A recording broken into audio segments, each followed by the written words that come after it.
At first, most farmers think the same way. A few unfamiliar tracks in the field, a couple of rows rooted up overnight, probably just a passing visit.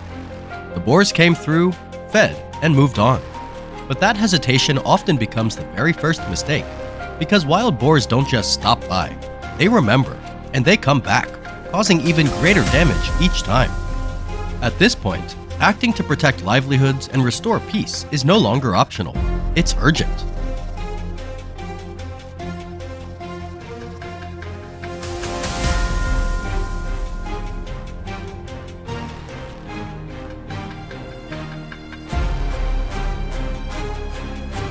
Wild boars don't act on emotion, they act on habit and advantage. If a field provides food without clear resistance, they register it as a safe location. They learn fast when people are absent, which approach routes carry the least risk, and where there is no human response.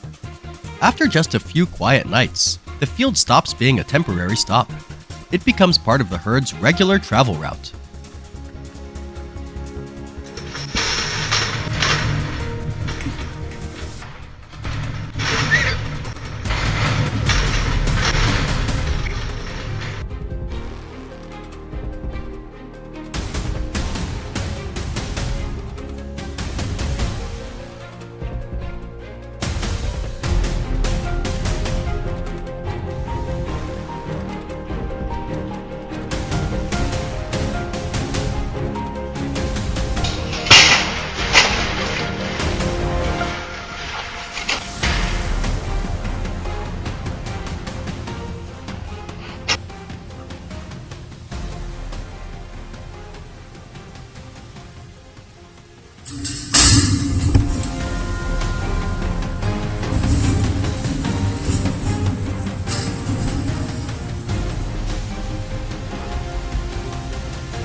What causes many people to underestimate the situation is that early damage is often small and scattered. There's no single alarm moment that forces immediate action. But night after night, the affected area grows, and slowly, the risk of losing an entire season, built on months of labor and investment, becomes unmistakably real.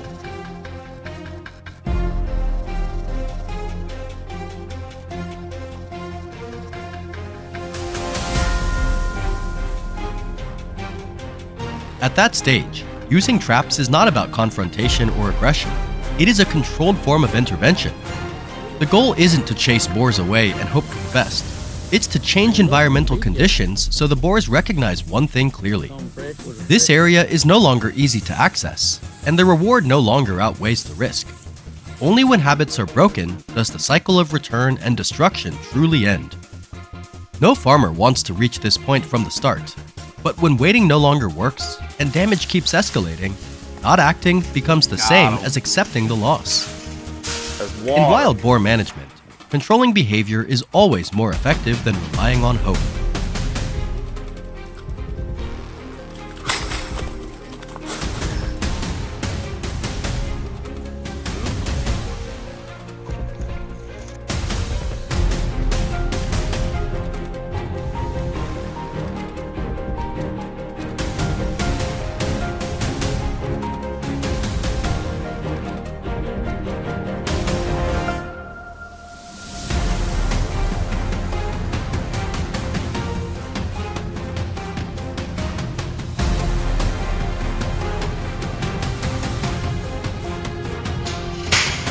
Drop it all.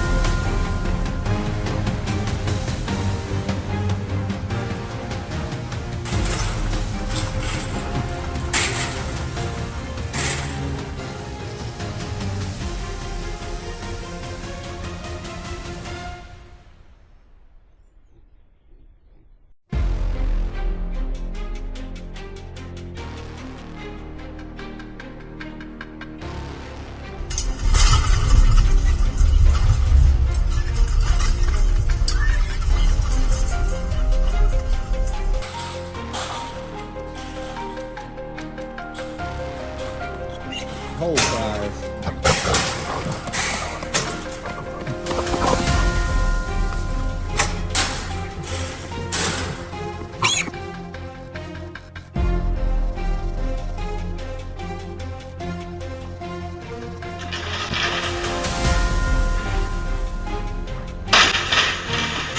Wild boars will not leave simply because people wait. They leave only when the environment no longer supports their return. In many cases, traps are not the ideal solution, but when waiting has failed, doing nothing means losing everything. And sometimes, the hardest decision, fast, timely intervention, is the only way to protect crops, hard work, and the long-term sustainability of farming life.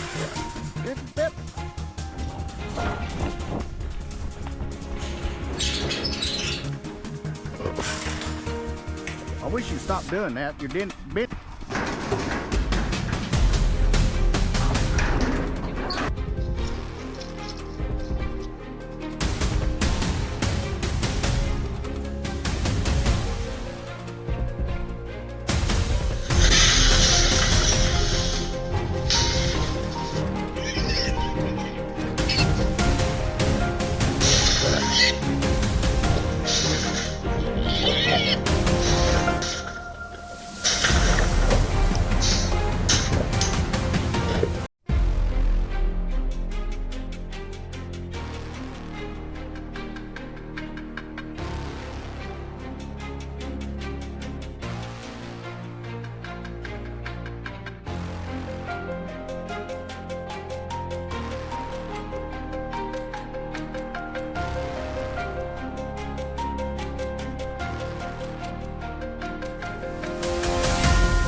Charging at the dang fence. That scares me every time.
Oh, no, get back there.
So many hogs in the trap, it's not even funny.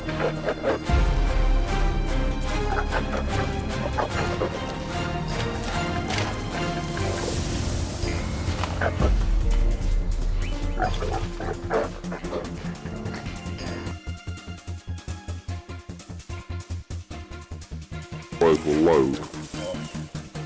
Yeah, I found them because they put them down here. What's going on here? Richard? Yes, sir. Would You want- go to that? Help! Help! Help! Loaded, nothing went wrong.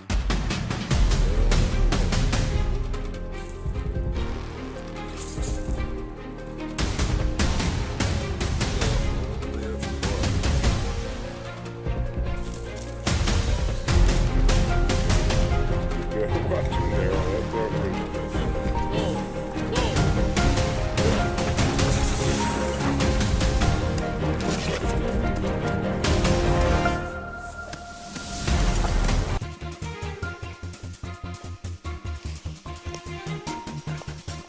Facing that threat, many ask the same question.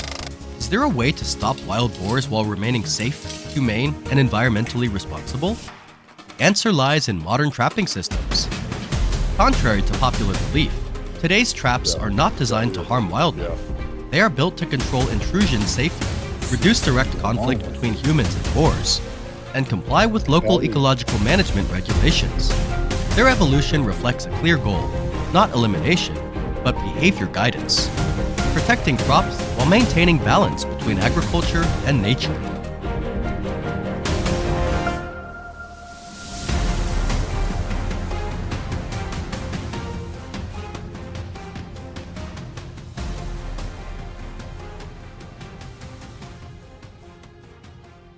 The effectiveness of these systems becomes clear night after night. Farmers no longer need to stay on constant watch. Instead, they can monitor, assess, and adjust control measures proactively. Fields gradually stabilize. Damage is contained. More importantly, people regain control over protecting the results of their labor. Calmly, deliberately, and with a plan.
In many places, farmers don't see wild boars as enemies.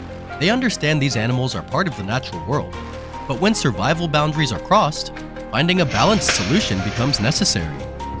Used correctly, traps serve as a middle ground, protecting crops, reducing conflict, and preventing more serious consequences down the line. Sometimes, it's even shared casually in conversation. Since we set the traps, the boars haven't come back, and I've been sleeping better too. Welcome.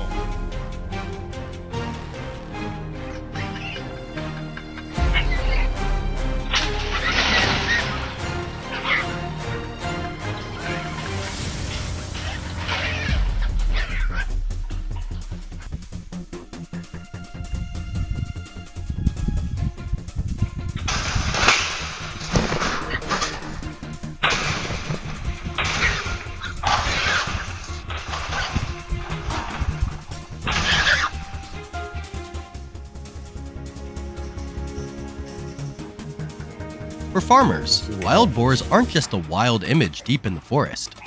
They can become a direct threat to crops, income, and an entire year of work. Wild boar control isn't an extreme measure. It's a necessary choice when survival boundaries blur. When traps are used properly, they aren't meant to remove nature, but to preserve balance between people and the land. And sometimes, it's a single timely decision, quiet, measured, without confrontation, that saves the entire harvest. Here he goes, here he goes, here he goes, here he goes, here he goes. There they are. There you go. Wild boars aren't just strong, they're sharp and quick learners. Every strange sound, lingering human scent, or half-finished intervention becomes a warning. After a few negative encounters, surviving pigs remember and adjust the behavior of the entire herd. They shift their activity times, split into smaller groups, take longer detours, and even scout new areas first. Repeated disturbances unintentionally teach the herd to adapt faster, making them more unpredictable.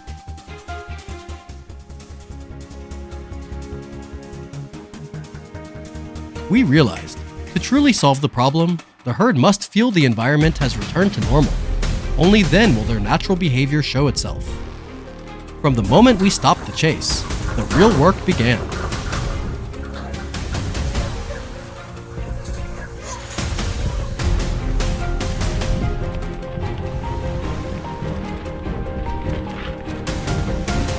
Stopping the pursuit doesn't mean doing nothing. On the contrary, observation becomes the key. Newly turned soil, deepened trails along the forest edge, gaps between tree clusters, all indicate fixed routes the herd must take. No matter how cautious they are, habits still dictate their movements. These natural gateways force the pigs to pass through. Once these paths are mapped, all that's left is to place control systems in the right spots and wait patiently.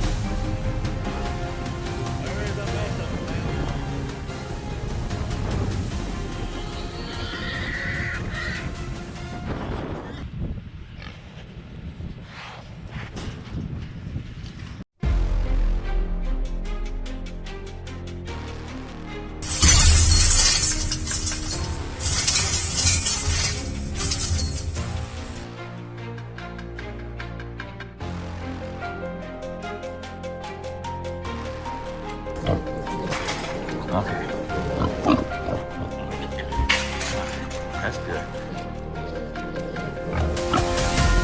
He's got a little bloody nose.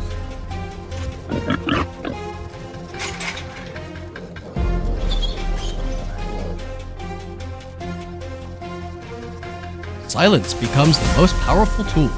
No strange sounds, no signs of repeated intervention. Everything returns to the familiar rhythm of the area. Then, from the forest edge, dark shapes slowly emerge. They follow the same trails observed days before. One pig stops to sniff the wind. The whole herd freezes for a heartbeat, the kind of moment that could ruin everything if you rush. But with no pressure, they move on. And that's when the gateways do their work. That moment is a clear confirmation. Remove the pressure, and natural behavior guides the herd into the control area. Every control system is triggered at the right time. Everything unfolds orderly, precisely, exactly as planned.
Not yet.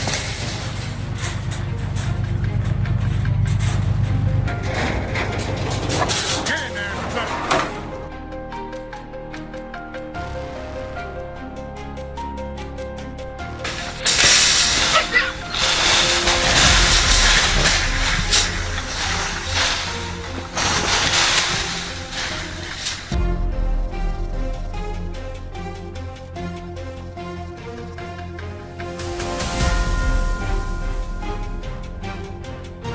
Get on. Hey, hey. Hey.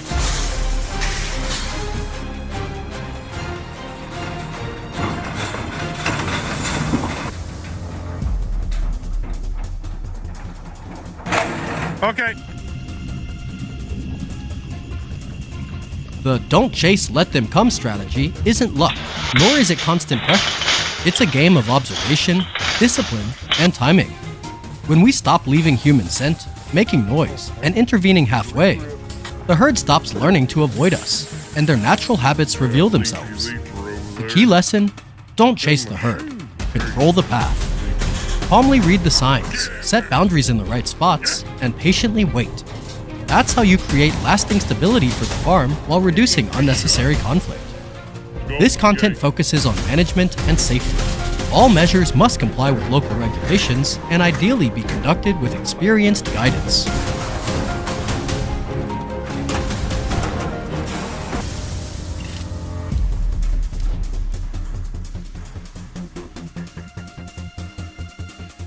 This is the danger zone, where one wrong decision can raise the risk fast. Traffic accidents, attacks on pets and livestock, even direct threats to residents. Wild boars aren't afraid of lights. Noise doesn't scare them off easily. They adapt fast. And every safe return becomes a green light for the next night, each time bolder than the last. In a residential setting, there's only one option that's both effective and controllable: a heavy-duty steel circular corral trap, a tool widely used for wild hog management across many US states.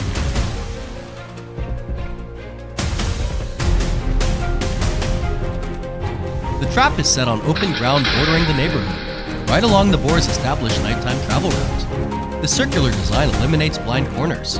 There's nothing to brace against, no weak angle to break out. Once triggered, there's no exit. Everything inside becomes a closed control zone, large enough to contain the entire sounder, and crucially, prevent panic from spilling into the neighborhood.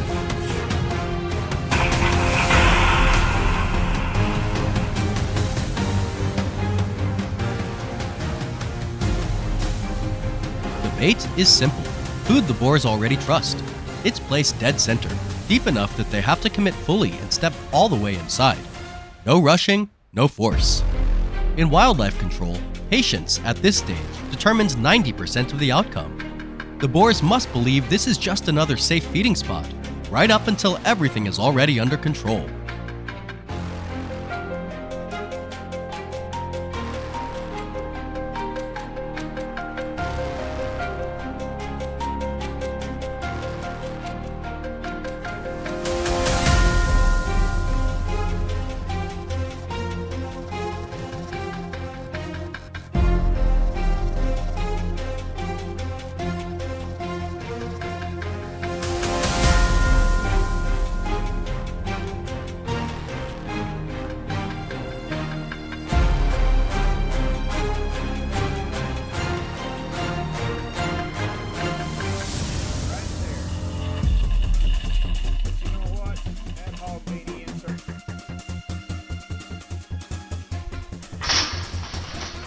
When the final boar steps in, the automatic trigger engages. The gate drops in an instant. Every exit is sealed. No escapes.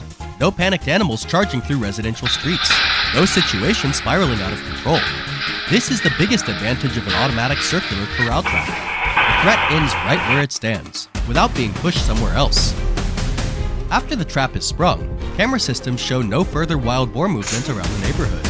Paths are clear again. Guards are safe. Shared living spaces return to normal. The success of this operation isn't measured by how many boars were captured, but by the accidents that never happened, the families who slept through the night, and a neighborhood that didn't turn into a danger zone after dark.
Controlling wild boars in residential areas isn't extreme, it's prevention. It's about protecting people, property, and the rhythm of community life. When set in the right place, at the right time, for the right reason, a circular corral trap ends the threat decisively, safely, responsibly. Not with recklessness, but with strategy, discipline, and absolute priority on public safety. If you want to keep following real-world field operations like this one, don't forget to like, share, and subscribe, and stay with us for the next episode.